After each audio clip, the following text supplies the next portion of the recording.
Hello students, आज हम पढ़ने जा रहे हैं क्लास 7th महाभारत का अध्याय 4 अम्बा और भीष्म। सत्यवती के पुत्र चित्रांगद बड़े ही वीर परंतु स्वेच्छाचारी थे। एक बार किसी गंधर्व के साथ युद्ध हुआ, उसमें वह मारे गए। उनके कोई पुत्र न था, इसलिए उनके छोटे भाई विचित्रवीर्य हस्तिनापुर की राजगद्दी पर बैठे।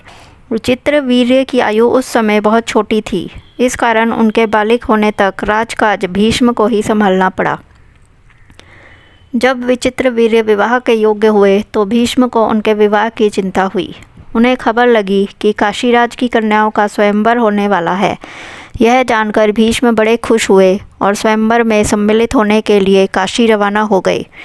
देश विदेश के अनेक राजकुमार उस स्वयंवर में भाग लेने के लिए आए थे। राजपुत्रियों को पाने के लिए आपस में बड़ी स्पर्धा थी। क्षत्रियों में भीष्म की प्रतिज्ञा की प्रतिष्ठा अद्वितीय थी। उनके महान त्याग और भीषण प्रतिज्ञा का हाल सब जानते थे। इसलिए जब वह स्वयंवर मंडप में प्रविष्ट हुए तो राजकुमारों ने सोचा कि वह सिर्फ स्वयंवर देखने के लिए आए होंगे, परंतु जब स्वयंवर में सम्मिलित होने वालों में भीष्म ने भी अपना नाम दिया तो अन्य कुमारों को निराश होना पड़ा।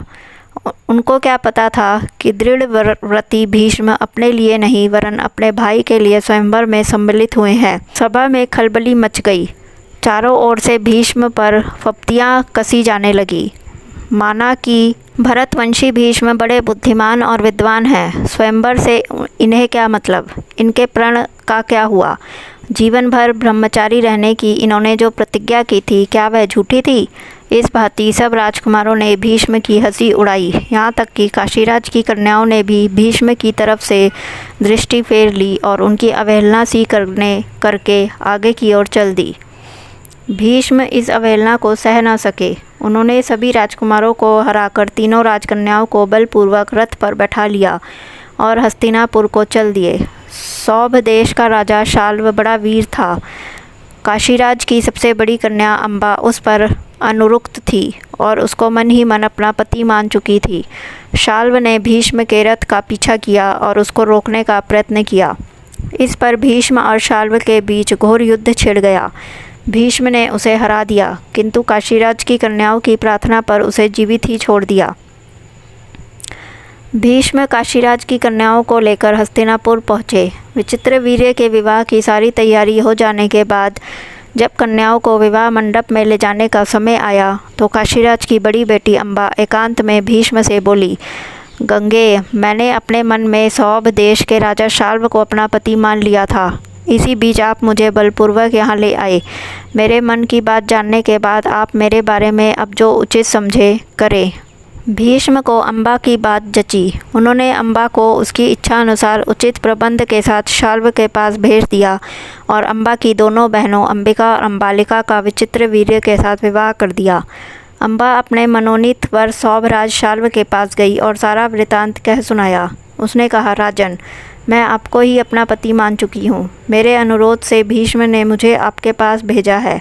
आप मुझे अपनी पत्नी स्वीकार कर लें।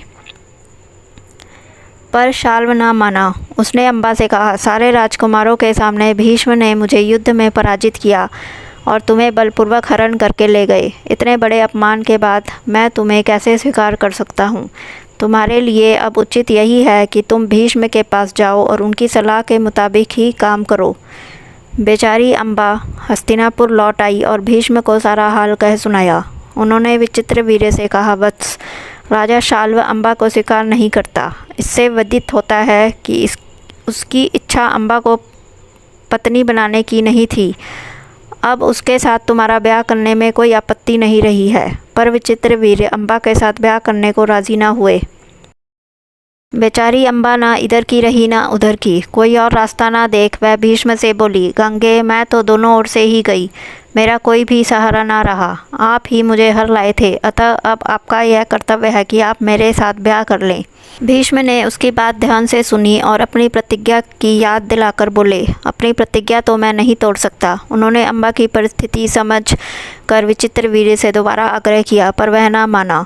भीष्म ने अम्बा को फिर समझाया और कहा कि सौभराज शाल्व के ही पास जाओ और एक बार फिर प्रार्थना करो। लाचार अम्बा फिर शाल्व के पास गई और उसकी बहुत मिन्नतें की, लेकिन दूसरे की जीती हुई कन्या को स्वीकार करने से सौभराज ने साफ इनकार कर दिया। अम्बा इस प्रकार 6 साल तक हस्तिनापुर और सौभ देश के बीच ठोकरें खाती फिरी। उसने अपने इस सारे दुख का कारण भीष्म को ही समझा। उन पर उसे बहुत क्रोध आया और प्रतिहिंसा की आग उसके मन में जलने लगी। भीष्म से बदला लेने की इच्छा से वह कई राजाओं के पास गई और उनको अपना दुखड़ा सुनाया। भीष्म से युद्ध करके उनका वध करने की उसने राजाओं से प्रार्थना की, पर राजा लोग तो भीष्म के नाम से ही डरते थे। किसी में इतना साहस न था कि भीष्म से युद्ध करे। क्षत्रियों से एकदम निराश होकर अम्बा ने तपस्वी ब्राह्मणों की शरण ली। तपस्वियों ने कहा, बेटी तुम परशुराम के पास जाओ, वे तुम्हारी इच्छा अवश्य पूरी करेंगे। तब ऋषियों की सलाह पर अम्बा परशुराम के पास गई।